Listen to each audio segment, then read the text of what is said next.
ગત વર્ષે નવરાત્રી દરમિયાન ભાઈની દુષ્કર્મની ઘટના બાદ સાંસદ એક્શનમાં સાંસદ ડોક્ટર હિમાંગ જોશીએ મ્યુનિસિપલ કમિશનર અને પોલીસ કમિશનરને લખ્યું પત્ર।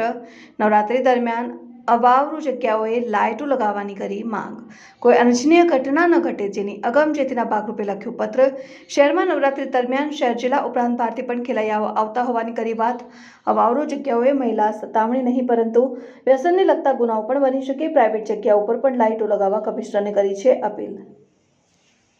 આપણે જોઈ રહ્યા છે કે દર વર્ષે વડોદરાની અંદર નવરાત્રિ માટેનું એક ક્રેઝ વધતો જાય છે અને આ વખતે તો ગુજરાતના બીજા જિલ્લાઓ અને દેશના બીજા રાજ્યોમાંથી પણ નવરાત્રિ માટે ખેલૈયાઓ જ્યારે વડોદરા આવવાના હોય ત્યારે આપણે ગત નવરાત્રિમાં આપણને એક શીખ મળી હતી કે ભાયલી ખાતેની જે દુર્ઘટના થઈ હતી અને એની અંદર અવાવરૂ રસ્તાઓએ ખૂબ મોટો ભાગ ભજવ્યો હતો અને ત્યારબાદ વડોદરાની અંદર સર્વે પણ કરવામાં આવ્યો હતો કે એવા કયા કયા બ્લેક સ્પોટ છે કે જ્યાં ગુનાહિત આવા પ્રકારના ગુનાઓ થઈ શકતા હોય છે।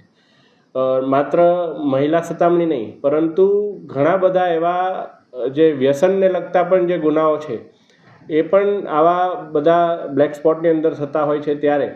જ્યારે નવરાત્રિ આવી રહી છે ત્યારે મેં માત્ર મ્યુનિસિપલ કમિશનરને નહીં પરંતુ મ્યુનિસિપલ કમિશનરશ્રી અને પોલીસ કમિશનરશ્રીને બંનેને આ પત્ર લખ્યો છે કે એમની પાસે જે ઇનપુટ આવેલા હોય બ્લેક સ્પોટને લઈને એવી અવાવરૂ જગ્યાઓને લઈને તો એના માટેની એક પ્રકાશનની વ્યવસ્થા એમના દ્વારા કરવામાં આવે અથવા કોઈ પ્રાઇવેટ માલિકીનું હોય અને એમને પણ કહેવા જેવું લાગતું હોય તો એમને પણ કહી અને કોઈ પણ જગ્યાએ એવો અંધકાર ના રહે કે જ્યાં આવા પ્રકારના કોઈ ઘટનાઓ ફરી વડોદરાને જોવી પડે એ બાબતે મેં એક વિનંતી કરી છે।